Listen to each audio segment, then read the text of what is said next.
नमस्कार, आप सभी का स्वागत है। मैं हूं निशा। आइए पूरी खबरें देखते हैं संगम न्यूज़ पर। प्रयागराज शहर के अटाला इलाके में 9 जून को हुई पुलिस पर पत्थरबाजी और आगजनी के आरोपियों की पहचान के लिए पुलिस ने उनके पोस्टर शहर के कई मोहल्लों में चस्पा कर दिए हैं। ये पोस्टर शहर के अटाला, करेली और नकासकोना मोहल्ले में चस्पा किए गए हैं। इन पोस्टर्स में जनता से अपील की गई है कि जो लोग भी इन पत्थरबाजों को पहचानते हों वो इस पोस्टर में दिए गए व्हाट्सएप नंबर पर पुलिस को इसकी सूचना दें। सूचना देने वाले की पहचान पूरी तरीके से गोपनीय रखी जाएगी। इससे पहले आज सुबह एसएसपी प्रयागराज ने जानकारी दी थी कि वारदात के दिन सड़कों और लोगों के घरों में लगे सीसीटीवी कैमरे के फुटेज और प्रशासन द्वारा कराई गई फोटोग्राफी के आधार पर 85 लोगों को चिन्हित किया गया है, जिनके फ़ोटो पुलिस के पास उपलब्ध हैं। इन सभी को फ़ोटो पोस्टर में प्रिंट करा लिए गए हैं। इन्हीं पोस्टर्स को आज आरोपियों की तलाश के लिए इन 3 मोहल्लों में लगाया गया है। पुलिस ने ये भी कहा है कि इनके गैर जमानती वारंट और कुर्की की कार्रवाई के लिए भी प्रक्रिया चल रही है और अगर आरोपियों ने सरेंडर नहीं किया तो ये कार्रवाई भी अमल में लाई जाएगी। एसएसपी ने बताया कि अब तक 92 लोगों के खिलाफ कार्रवाई हो चुकी है और उन्हें न्यायिक अभिरक्षा में लिया जा चुका है।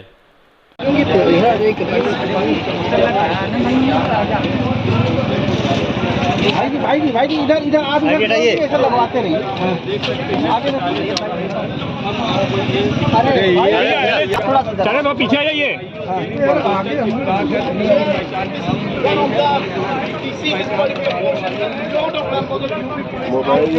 And they are pasting huge photographs. You can see the visuals out here. This is the poster इस तरह से जगह जगह चस्पा किए जा रहे हैं ताकि लोग इनके बारे में जान सकें और अगर कोई पहचानते हैं तो 28 और 78 और इसके साथ ही 51 गिरफ्तारी हुई है और आगे क्या करा जा रहा है इस पे क्या? देखिए 10 जून को जो घटना हुई थी उसमें 29 गंभीर धाराओं में मुकदमा दर्ज किया गया था और अब तक 92 लोग न्यायिक अभिरक्षा में भेजे जा चुके हैं। 92 लोगों के अलावा जो नामजद थे या प्रकाश में आए या वीडियो सीसीटीवी फुटेज के आधार पर उनकी पहचान की गई।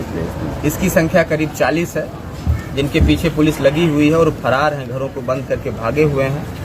जल्दी से जल्दी अगर वो पुलिस के सामने या माननीय न्यायालय के समक्ष हाजिर नहीं होते हैं तो उनके खिलाफ वारंट जारी कराया जाएगा और आगे 82-83 के तहत उनके घरों की कुर्की भी कराई जाएगी।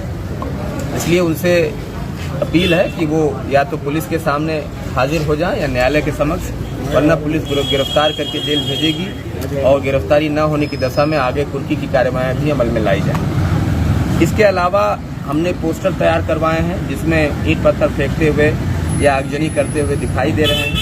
ऐसा पोस्टर जल्दी जारी कर दिया जाएगा ताकि आम जनता के माध्यम से और अन्य स्रोतों से उनकी पहचान सुनिश्चित हो सके और उन पर कार्रवाई की जा सके। किसी भी बेकसूर पे कार्रवाई नहीं की जाएगी। पूछताछ लगातार जारी है, सभी से पूछताछ की जाएगी जो उससे संबंधित मिलेंगे, लेकिन गिरफ्तारी उन्हीं की होगी जिनका वाकई में दोष है। किसी भी निर्दोष पर बेकसूर पे कार्रवाई हम नहीं करेंगे। उसके लिए 5 सदस्यों की एक कमेटी बनाए हैं जो कमेटी डिसाइड करेगी, देखेगी, हर तरह से सबूत अगर है तो ही उनको गिरफ्तार करके जेल भेजा जाएगा, वरना उनको वापस सुपुर्द कर दिया जाएगा, केवल पूछताछ किया जाएगा। इस तरह की हमारी कार्यप्रणाली रहेगी।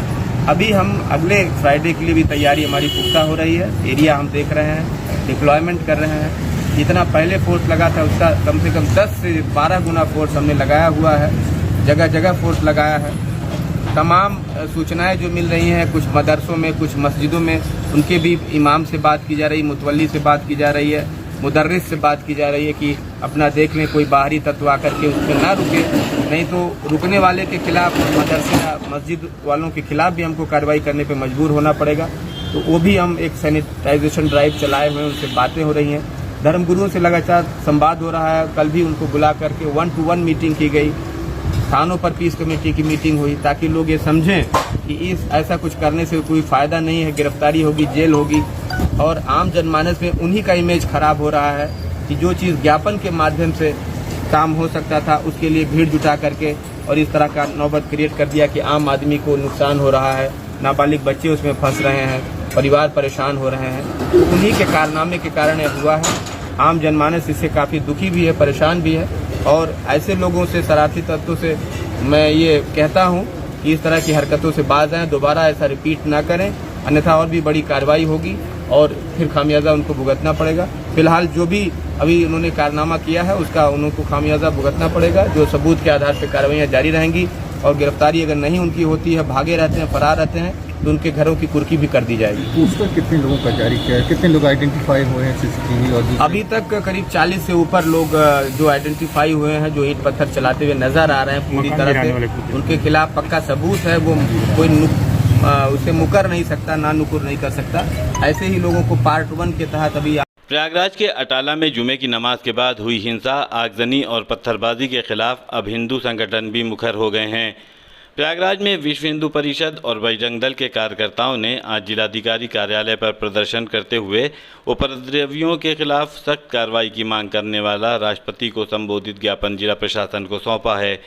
मांग पत्र में कहा गया है कि नुपुर शर्मा के बयान का समर्थन करते हुए कहा कि नुपुर ने जो कुछ भी कहा वो खुद कुरान में लिखा है, इसमें गलत क्या है। जय श्री राम, जय श्री राम, जय श्री राम, जय श्री राम, जय श्री राम, जय श्री राम, जय श्री राम, जय श्री राम। भारत माता के जय, भारत माता के जय। इस्लामिक कट्टरवादता के चलते जो जिहादियों द्वारा रामनवमी के जुलूस पर, हनुमत जन्मोत्सव के जुलूस पर पत्थरबाजी की जा रही है, गोलीबारी की जा रही है। शुक्रवार को मस्जिदों से निकलकर जो पत्थरबाजी की जा रही है, हिंदू घरों को जलाए जा रहे हैं, हिंदू दुकानों को लूटी जा रही है, प्रशासनिक अधिकारियों को ऊपर हमले किए जा रहे हैं। अगर कोई सही बात जैसे नुपुर शर्मा जैसा व्यक्ति बोल दे तो उनके सर को कलम करने की 1-1 करोड़ 2-2 करोड़ रुपए उनके सर कलम करने के लिए धमकी दी जा रही है। आज इसी के चलते बजरंग दल के द्वारा ये संपूर्ण भारतवर्ष के अंदर जिलाधिकारी के माध्यम से हम सब लोग राष्ट्रपति महोदय को ज्ञापन देने के लिए यहाँ एकत्र हुए थे कि इस देश के अंदर अब जो ये कट्टरवादी, जो ये जिहादी हैं, जो हिंदू धर्मस्थलों पर हमले कर रहे हैं, हिंदू समाज पर हमले कर रहे हैं, प्रशासनिक अधिकारियों पर हमले कर रहे हैं, ये हमले बंद होने चाहिए। हिंदू मंदिरों से प्रसाद लेकर बाहर निकलता है और प्रसाद वितरित करता है। ये मस्जिदों के अंदर से छोटे छोटे नौनिहालों के हाथ में इतने बड़े पत्थर देकर के इस समाज के ऊपर जो हमला कराने का काम कर रहे हैं, दुकानों को लूटने का काम कर रहे हैं, प्रशासनिक अधिकारियों के ऊपर हमला देने का कार्य कर रहे हैं, ये बंद होना चाहिए। आज इसी उद्देश्य से हम सब लोग एकत्र हुए हैं। अगर ये हमले बंद ना हुए, हमारे धार्मिक स्थलों को छेड़ा गया, हमारे धार्मिक त्योहारों पर हमला किया गया, मस्जिदों से निकलकर हमला किया गया, तो उसका परिणाम भयंकर होगा। अब ये हिंदू समाज शांति से बैठने वाला नहीं है। हिंदू समाज भी प्रतिकार करने की शक्ति रखता है और इसी प्रकार से अगर घटनाएं होती रही, बंद ना हुई, तो हिंदू समाज भी मजबूर होकर सड़कों पर उतरेगा। उसकी सारी जिम्मेदारी इन जिहादियों की होगी। प्रयागराज शहर में उत्तर प्रदेश की योगी सरकार द्वारा शुरू की गई बुलडोजर नीति के खिलाफ नागरिक समाज ने धरना प्रदर्शन शुरू कर दिया है। शहर के सिविल लाइन्स में धरना प्रदर्शन स्थल पर बड़ी तादाद में हिंदू और मुस्लिम महिलाएं इसके खिलाफ धरने पर बैठ गईं।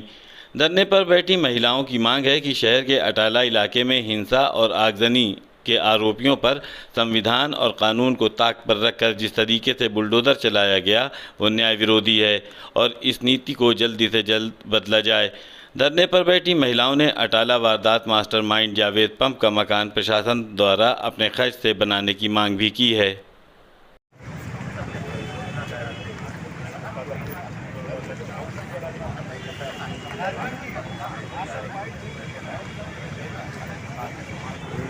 एक आदमी को वकील नहीं मिलता, उसको एक वकील नहीं मिलता,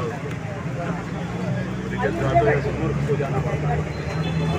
मैं हाथ बांध कर इसलिए बैठी हूँ कि लोकतंत्र समाप्त हो चुका है और संविधान की धज्जियाँ उड़ रही हैं। आज के हालात क्या है कि अगर आपने आवाज़ निकाली तो आपकी आवाज़ को कुचलने के लिए आपके घर पे बुलडोज़र चल जाएगा। मैंने हाथ इसलिए बांध रखे हैं ताकि जिस तरह से बेगुनाहों को फंसाया जा रहा है, सैकड़ों नौजवानों को फंसाया गया है, लोग रास्ता चल रहे हैं और सीसीटीवी में कैद हो गए, गाड़ियों पे बैठे हुए उनको फंसाया जा रहा। तो हाथ इसलिए बांधे कि देखिए हमारे हाथों में पत्थर नहीं है, हमको साजिशन फंसाइए नहीं। और कानून रह कहाँ गया है? हम लोग आज नागरिक समाज की ओर से यहाँ पर बैठे हैं हमारा शांतिपूर्वक धरना है सिर्फ इसलिए कि सरकार की ये जो बुलडोजर नीति है उसके खिलाफ हम लोग बैठे कि जो भी बोलेगा, अभिव्यक्ति की आज़ादी का कोई मतलब नहीं रह गया है, कानून का कोई मतलब नहीं रह गया है। कानून ही बाबा है, हर चीज़ बाबा है, तो अदालतों का क्या काम रह गया। अदालतों को चाहिए कि इसके ऊपर संज्ञान लें और जो काम अदालत का है वो अदालत करे, जो काम पुलिस प्रशासन का है वो करे। अरे कार्यपालिका तो ध्वस्त हो चुकी है, लेकिन हमें न्यायपालिका पे पूरा भरोसा है और हम न्यायपालिका से ही मांग कर रहे हैं। आज खबरों में बस इतना ही। आप हमारे YouTube चैनल को लाइक कीजिए, सब्सक्राइब कीजिए और शेयर कीजिए और आप देखते रहिए संगम न्यूज़। नमस्कार।